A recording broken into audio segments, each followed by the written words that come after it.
saludo muy afectuoso para todos. Vamos a iniciar una clase sobre diferentes situaciones que se le pueden presentar a usted como patólogo. Lo llaman para, por ejemplo, evaluar la seguridad de funcionamiento de una estructura, o lo llaman para estimar la vida residual de esa estructura, o lo llaman para una intervención de una estructura que está presentando síntomas evidentes de falla. Indudablemente que la apreciación de cuáles son los síntomas, la intensidad de la agresión de ese síntoma, lo van a ir aprendiendo en los otros módulos que contiene el diplomado. Pero esta vez, a través de ejemplos concretos que he vivido directamente, y por eso trae esto a coalición. ¿Qué hacer cuando se presentan esas situaciones? Es lo que vamos a ver en esta clase. Para eso entonces he preparado un grupo de láminas que lo vamos a compartir. Vamos a compartir aquí y vamos entonces a iniciar esta clase.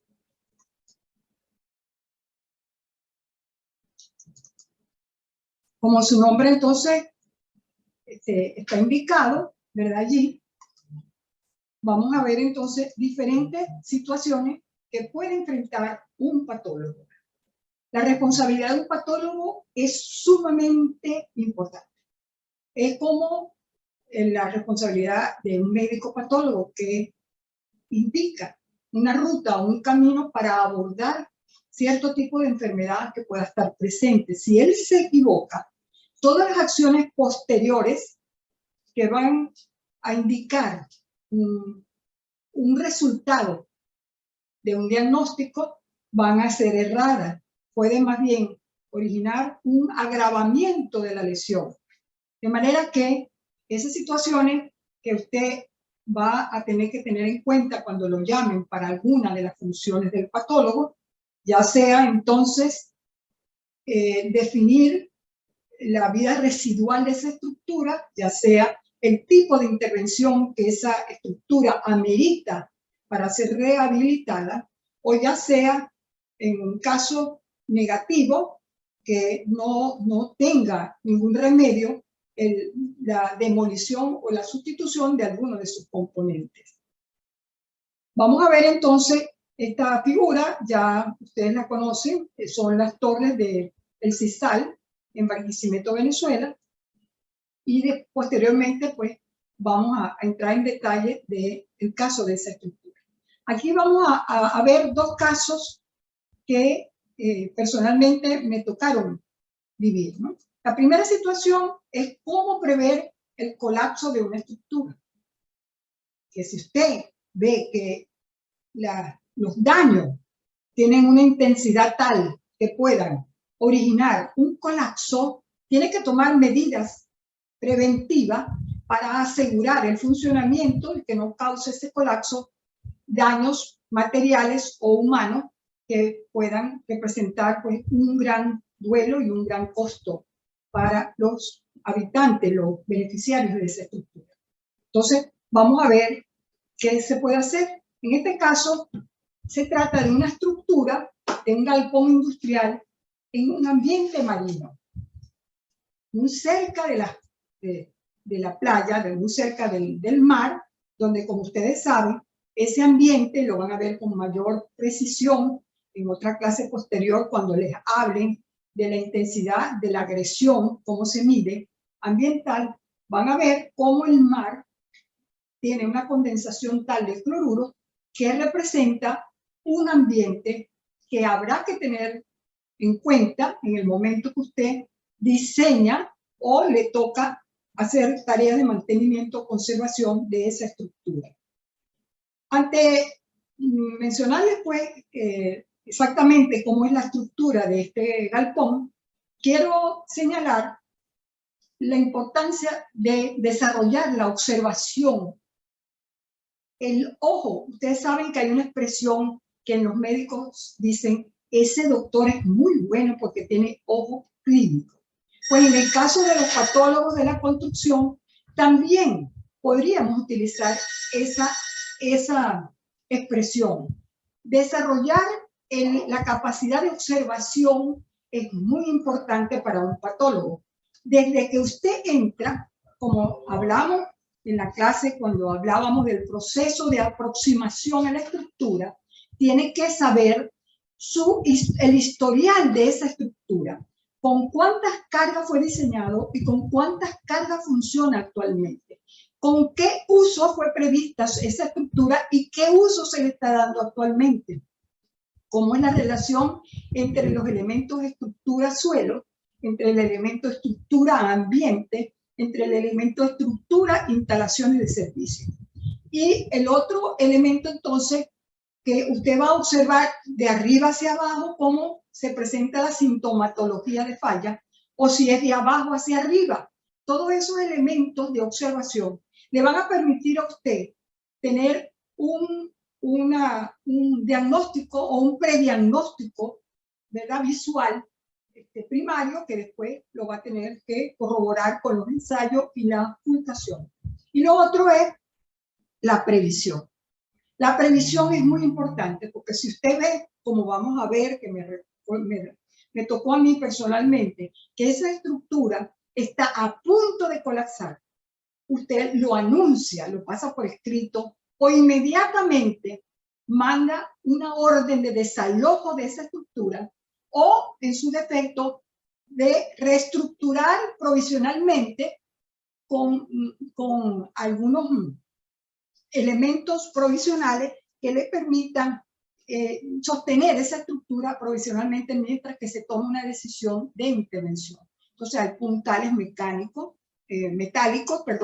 que se ajustan a las alturas y en ese sentido uno estudia, analiza la estructura, qué nodo es el que está siendo más vulnerable, cuántos nodos, cuánto es el avance, si es, por ejemplo, la lesión es por corrosión, manda a un patólogo a hacer los ensayos, un patólogo especialista en esa área, y determinan entonces entre ambos cuánto es la vida útil residual de esa estructura. Entonces, vamos entonces a fijar en nuestra memoria esos dos elementos, observación y previsión, muy importante. Vamos a ver entonces la estructura. A ver, cada uno en su libro de notas va a hacer de manera individual en sus casas, señalar qué características usted observa en esta estructura. Como ven, es una estructura aporticada de concreto armado, tiene una distancia entre ejes de 7 metros, ¿verdad? La losa es plegable, está viendo que tiene unos pliegos, ¿verdad? Y si pueden observar, un poco refiriéndome a ese espíritu de observación, vamos a identificar otras estructuras tipo industriales que están funcionando en el área, ¿no?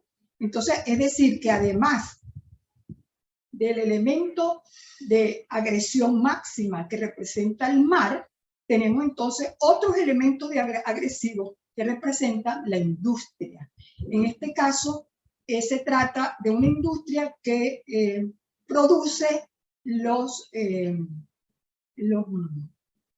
nutrientes para las plantaciones, que se conocen como NPK, es decir, potasio, nitrógeno y fósforo. Estos son elementos que cuando se producen en el aire se concentran una gran cantidad de elementos agresivos que también entonces van a amenazar la estabilidad de esa estructura. Por lo tanto, ya ustedes habrán colocado pues que existe esta estructura adicional en el techo que representa un uso también para el galpón. Por aquí entran y salen camiones a buscar los sacos del producto y llevarlos a todos los clientes. Frecuentemente no hay cerramientos, sino todo está abierto por este lado también. Y bueno, pero el detalle más importante son dos desde el punto de vista estructural. Y eso es importante que ustedes lo vayan señalando en su libro de notas. Un detalle es que la losa es plana, completamente horizontal. ¿Qué pasa con las losas planas? Donde yo estudié esta especialización en el Instituto Eduardo Torroja de Madrid, España, hace muchos años, ¿no? Hubo una sesión especial para estudiar las ventajas y desventajas de las losas planas en lugares donde hay una intervención de elementos agresivos al concreto armado. Con menos razón se puede utilizar una losa plana. El otro elemento también muy importante es que además que es hecha, la losa está doblada en cortes, como están viendo, ¿ves? Aquí es plegable, fíjense, ¿no? Que son canales que están unidos entre sí con una junta, ¿verdad? Y entonces tiene dos elementos importantes. ¿Por qué?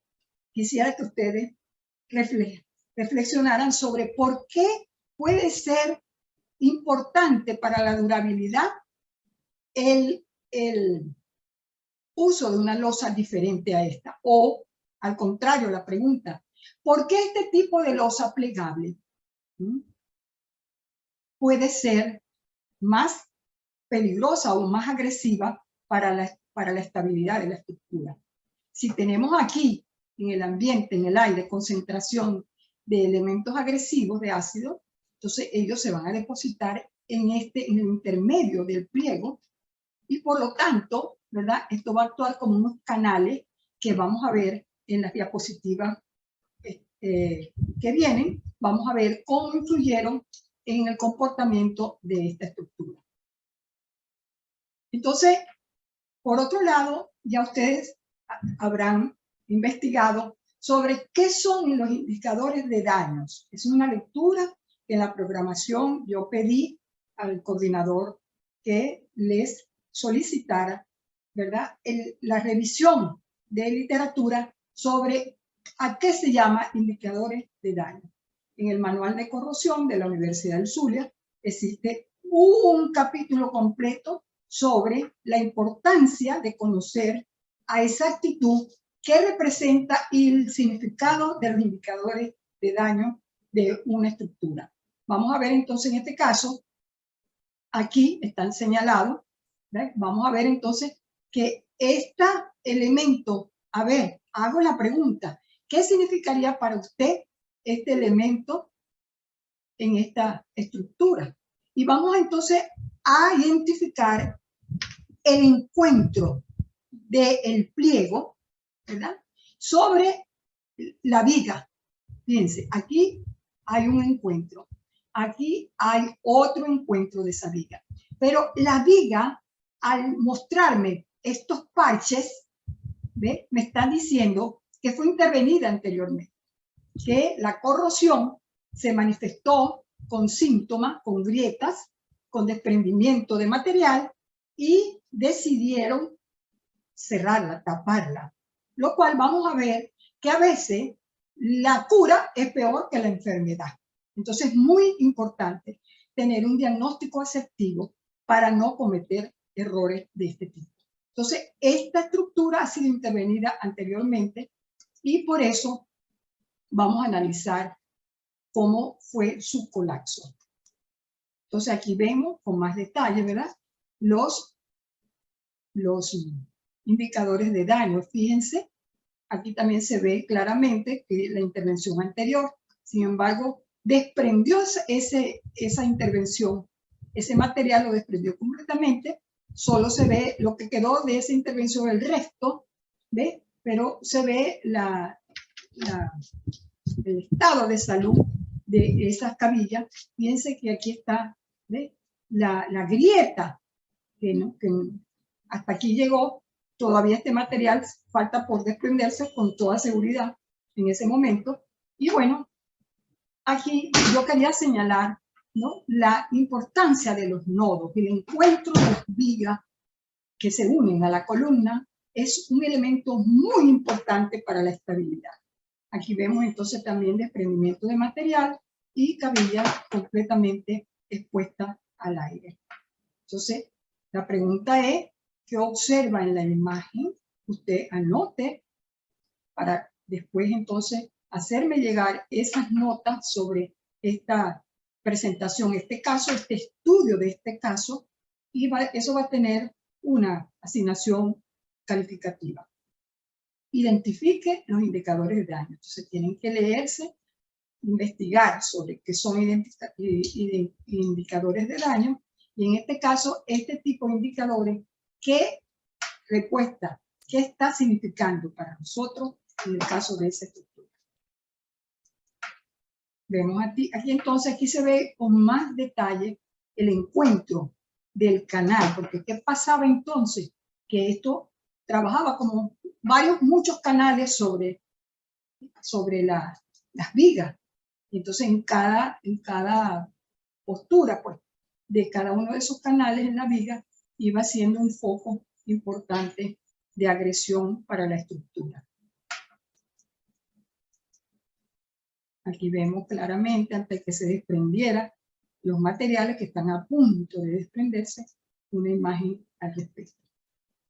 También ustedes van a ver posteriormente todo lo que se refiere a las fisuras y grietas en una estructura. Su tamaño, la dirección que tienen, el nivel de actividad, todo eso le va a indicar, es como la palabra dice indicador de lo que está pasando en ese material. Entonces, vemos entonces que esta estructura, yo estuve allí como un día anterior y en la madrugada, fíjense lo que pasó. ¿Ve? Esto, fíjense cómo están observen cómo están arriba los canales que se veían al comienzo en buen estado, fíjense expuestos a todas estas condiciones. Aquí vamos a estudiar entonces otro caso que ustedes debe ser conocido. Ese es un puente que está conectando dos lugares en tierra.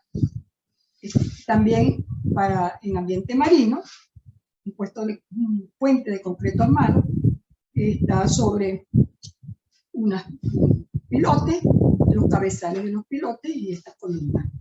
En ese momento, este tipo de curso lo ofrecíamos a estudiantes, logré con el Ministerio de Defensa que nos facilitaran una lancha y afortunadamente pues, pudimos ir de cerca, lo más cerca posible en la lancha como con 15 estudiantes. Ojalá yo pudiera en este momento tener la posibilidad de conocerlos a ustedes personalmente y que esta conversación no fuera online, sino que pudiéramos montarnos en una lancha como esa vez y ir. Pero bueno, como eso no se puede en este momento, vamos a poner bastante concentración en lo que yo estoy diciendo, ¿verdad? En el yoga decimos más que pensar, sentir, pero en este caso vamos a concentrarnos en pensar. Todas las otras cosas las dejamos aparte a un lado y vamos a tratar de viajar a través de estas láminas a ese lugar. En la parte superior, las barandas, fíjense el estado en que se encuentra ese concreto y después las losas, las juntas totalmente vacías del relleno que siempre tienen para soportar los cambios de temperatura y las diferencias de volumen en el material. Y cuando vemos entonces, ya estábamos en la lancha, vemos aquí los cabezales, las columnas y vemos el estado en que estaban esos cabezales. Esto no lo saqué yo de ninguna revista, de ninguna clase que oí, lo vi, lo saqué de mi propia cámara. Fíjense las patas de columna y el grado de degradación, de pérdida de material de esta estructura. Importante, indica entonces el daño. Entonces, para el informe que me van a enviar por mi correo electrónico, me lo pueden enviar, ya sea ilustrando pues con un croquis o algo, el detalle de cómo en algún lugar, fíjense, no existe los amarres de las vigas horizontales, es completamente el recubrimiento desprendido. Y el detalle de la pata de columna también es importante, ¿no? Destacable. Entonces, vemos que en este caso hay un significado importante de una de las lesiones más importantes del concreto armado, que ustedes verán con detalle, que es la corrosión. Entonces, fíjense, en este caso no hay acero. Ustedes tienen que, ¿verdad? En el detalle van a decir que esa estructura de ese puente marino no tenía prácticamente cabillas en estos lugares. Ya ha perdido completamente la sección de la cabilla.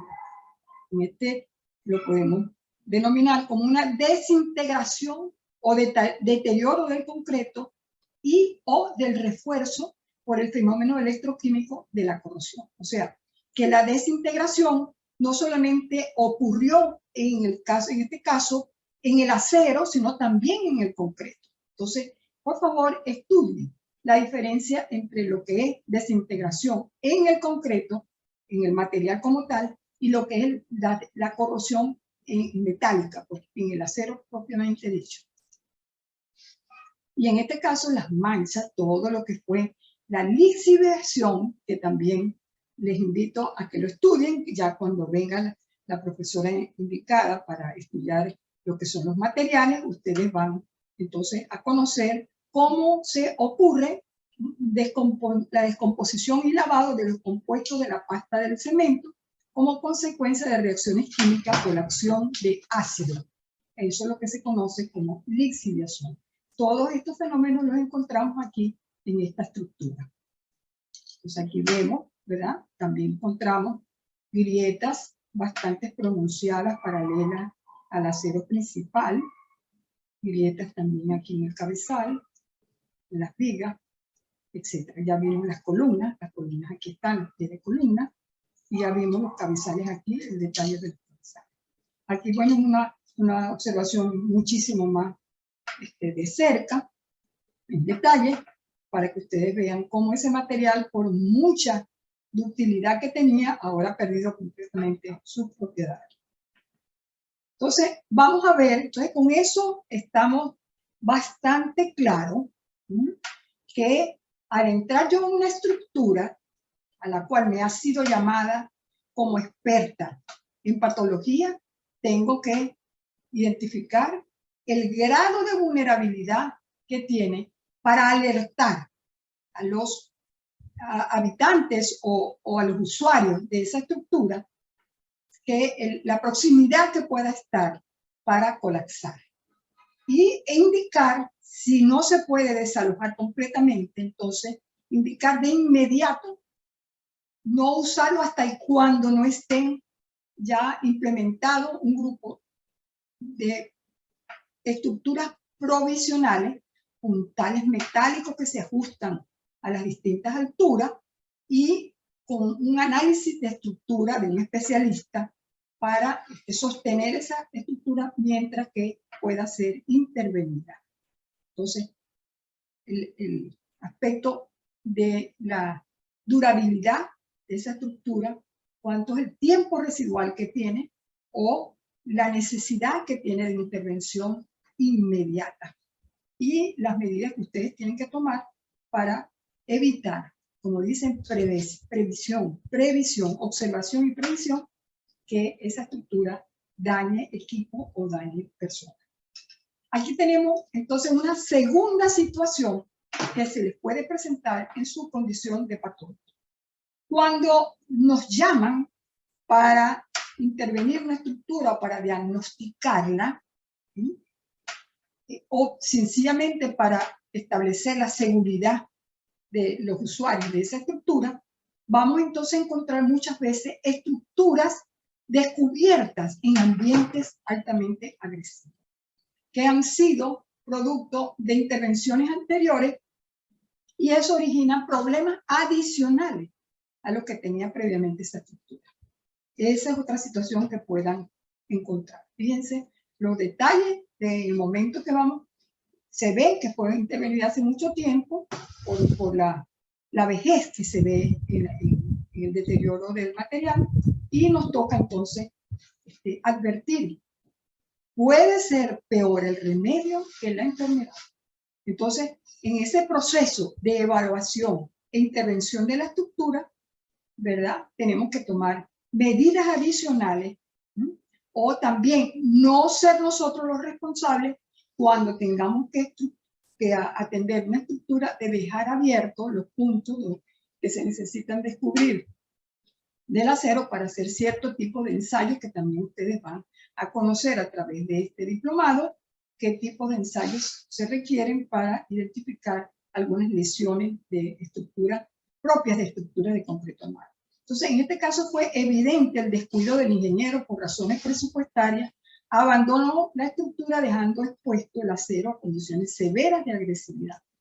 Entonces aquí vemos, ¿verdad?, cómo personalmente me siento muy responsable y muy mal de estar enseñando esta figura. Fue imposible, a pesar de que hice mucha insistencia cuando dejamos estos muros en el CISAL, lo volvimos a dejar descubierto. Ya cuando entramos a los 35 años de estar abandonada, ya tenía expuesto muchos sitios que habían usado anteriores patólogos para hacer ensayos. En este caso, tuvimos nosotros que volver a medir velocidad de corrosión en el acero y tuvimos que volver a abrir, ¿no?, los recubrimientos para poder acceder a las cabillas.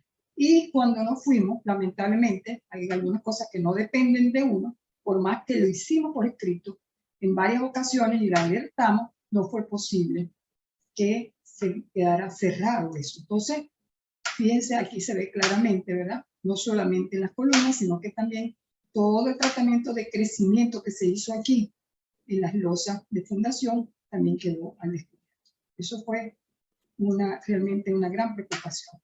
Entonces, la aplicación de equipos y pruebas de evaluación fueron abandonados las estructuras sin que se taparan esos orificios que se hicieron para acceder a los aceros y ver cómo era el avance de la corrosión en esos componentes estructurales. Entonces, ¿cuál es la lección que aprendimos?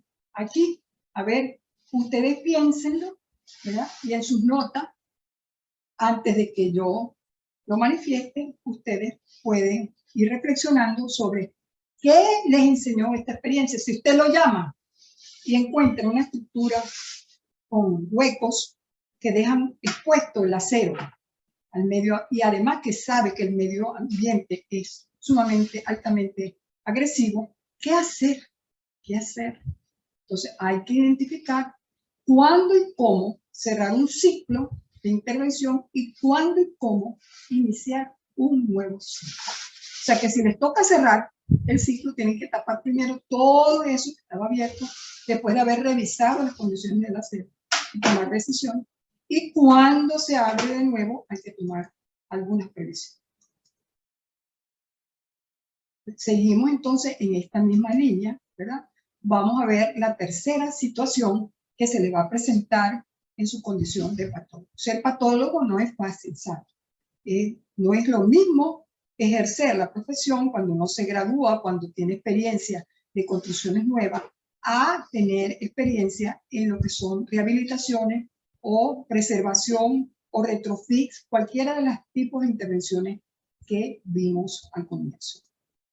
Fíjense, el manejo administrativo y gerencial de los contratos de rehabilitación. Entonces, si usted, por asumir en un trabajo, acepta unas condiciones similares a los contratos que ha hecho para con obras nuevas, se va a encontrar después con un problema severo desde el punto de vista legal, porque no va a poder ni resolver el problema, ni va a poder asumir los costos que eso ameritó por la vía de construcciones internas.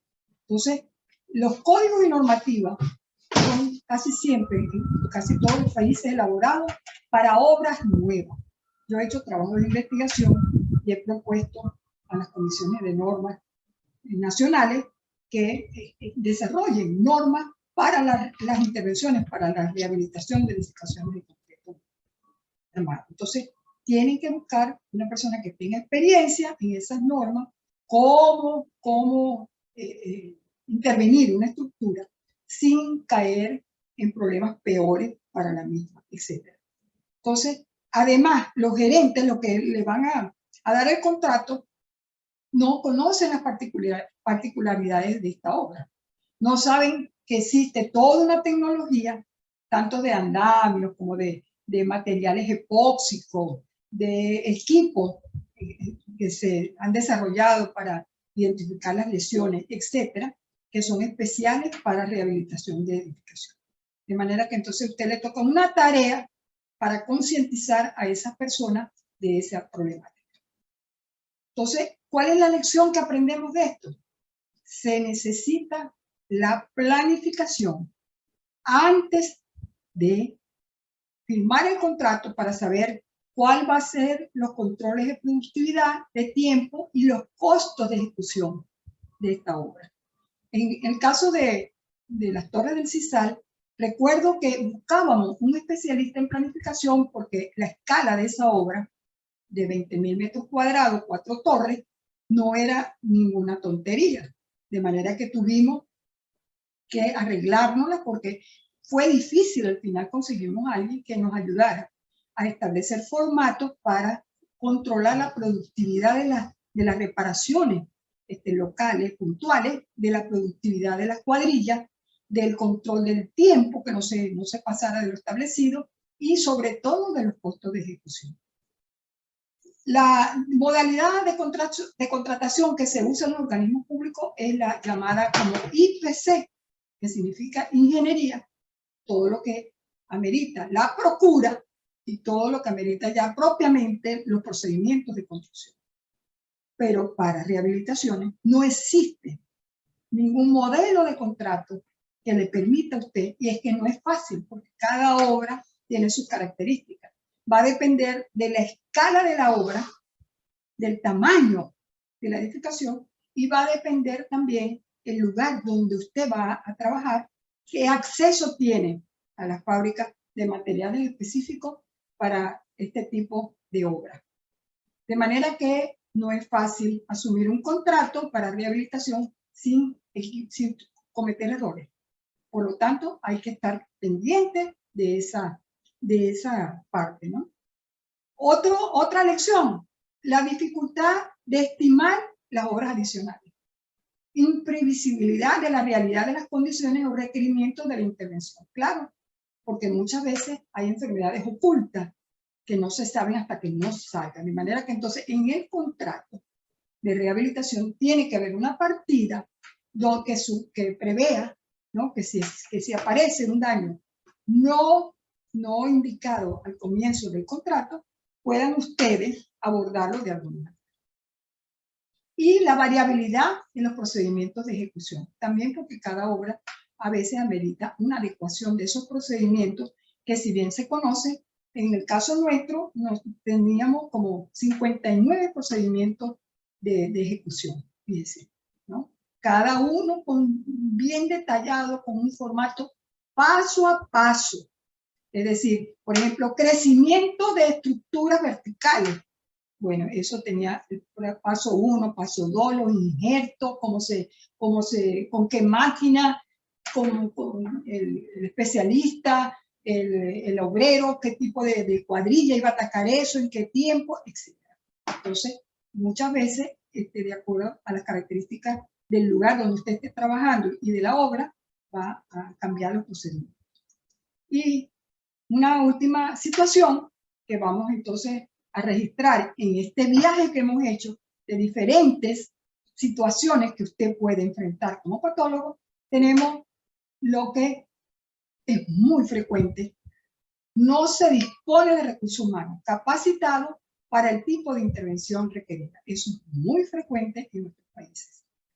La gente está acostumbrada a hacer obras nuevas, pero no está acostumbrada a manejar un equipo de evaluación de estructura, de medición de la velocidad del concreto, o no está acostumbrado al uso de epoxi o de concretos especiales, no está acostumbrado a usar aditivos, aceleradores o desaceleradores, etcétera, etcétera. Entonces, es muy importante, ¿verdad?, tener esto en cuenta, que tiene que prever talleres de capacitación y de inducción, muy importante, Cuando la obra tiene esa escala, como las Torres del Sisal, que habían alrededor de 13, 14 cuadrillas, eran 59 procedimientos diferentes de reparación y de intervención, entonces es importante desarrollar el sentido de pertenencia y de motivación al logro para que los obreros y el personal medio, los ingenieros, ahí teníamos un cuerpo de ingenieros inspectores, teníamos un residente, teníamos los jefes de cuadrilla, teníamos después los obreros propiamente dicho, tuvimos que tener un ingeniero especialista en seguridad para tomar las medidas necesarias para la seguridad, que es otro aspecto en las obras nuevas, el aspecto de la seguridad humana del personal que usted va a montar en un edificio que no tiene electricidad, no tiene ascensores y tiene que exponer, en este caso 25 pisos, para exponerlo tiene que usar unos determinados arnés, ejes de seguridad, etcétera, y tuvimos que contratar un ingeniero para eso. Hubo que montar un laboratorio especial en ese sitio.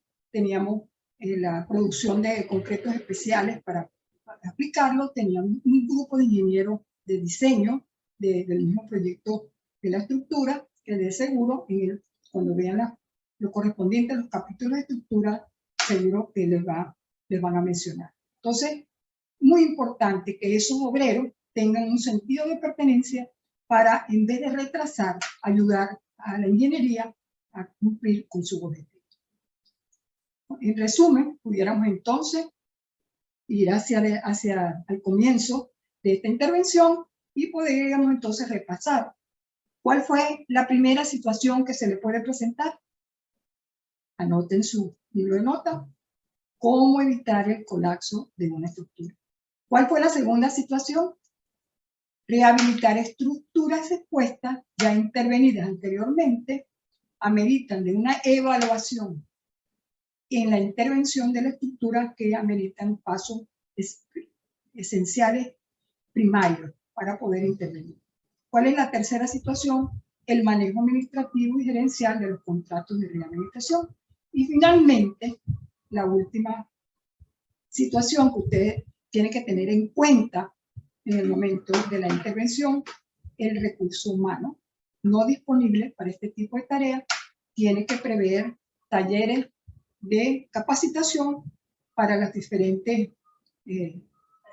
acciones que va a hacer de acuerdo al manual de procedimiento que usted ya debe haber tenido listo antes de la contratación, los diferentes tipos de tareas y su nivel de pertenencia a la obra, que le va a aligerar y a permitir lograr los resultados deseados. Bueno, con esto terminamos entonces el trabajo de exposición y con esto terminamos. Ya entonces salimos de la pantalla y les menciono pues que bueno, les menciono que tienen los ejercicios que les he indicado y que pueden entonces ir adelante, ¿no? Vamos a señalar aquí. Fue un placer realmente exponerle estas experiencias personales que tengo y esperamos vernos entonces en la próxima clase. Que tengan todos una feliz temporada. No sé si es mañana, tarde o noche que están viendo este video y me despido con eso.